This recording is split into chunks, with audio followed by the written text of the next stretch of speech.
RCB 5 win அடிச்சிட்டாங்க already இந்த சீசனில். ஆனால் அதில் என்ன பிரச்சனை அப்படின்னா அவங்க ஹோம் மேட்ச் 3லேயுமே தோத்துட்டாங்க, அவே மேட்ச் 5லேயுமே ஜெயிச்சிட்டாங்க. ஸோ இது ரொம்ப ஒரு ஸ்ட்ரேஞ்சான ஒரு ரெக்கார்டில் போயிட்டுருக்காங்கன்னு நினைக்கிறேன். இன்கேஸ் இன்னும் ஒரு 4 ஹோம் மேட்ச் இருக்குது, அதை எப்படி விளையாட போகிறாங்க ஆர்சிபி, அதில் வின் பண்ணணும். கண்டிப்பாக ஒரு 2 மேட்சாவது அவங்க வின் பண்ணணும். அப்படின்னா தான் அதில் பிளே ஆஃப் போகிறதுக்கு சான்ஸ் இருக்கும். அதை எப்படி ஓவர்டேக் பண்ண போகிறாங்க, எப்படி சின்னசாமியை கிராக் பண்ண போகிறாங்க அப்படிங்கிறதுல தான் ஒரு பெரிய இது இருக்குது. இன்றைக்கி லிவிங்ஸ்டனுக்கு பதிலாக வந்து ரொமாரியோ ஷெப்பர்டு கொண்டு வந்தாங்க. பட் ரொமாரியோ ஷெப்பர்டு இறங்குறதுக்கு உண்டான சான்ஸ் இல்லை. ரொமாரியோ ஷெப்பர்டு வந்து பெங்களூர் போகிறப்ப பெரிய இம்பேக்ட் க்ரியேட் பண்ணுவாரா என்ன அப்படின்னு சொல்லிட்டு வெயிட் பண்ணி தான் பார்க்கணும். இன்றைக்கி கோலி ரொம்ப செமையாக ஆடினார். அப்புறம் இங்கிட்டு வந்துட்டு கிட்டத்தட்ட ஆர்சிபி ஒரு நல்ல ஃபார்மில் இருக்கிற டீம் மாதிரி இருந்தாலுமே அந்த டீம்லேயும் இன்னும் நிறையா பிரச்சனைகள் இருக்குது, மிடில் ஆர்டர் கன்சர்ன்ஸ் இருக்குது நிறையா.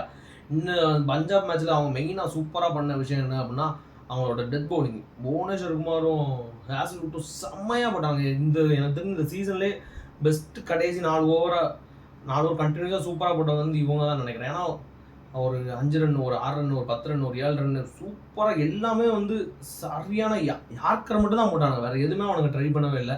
இல்லைனா வந்து பஞ்சாபோட ஸ்கோர் வந்து கண்டிப்பாக ஒரு 180, 185 போயிருக்கும்.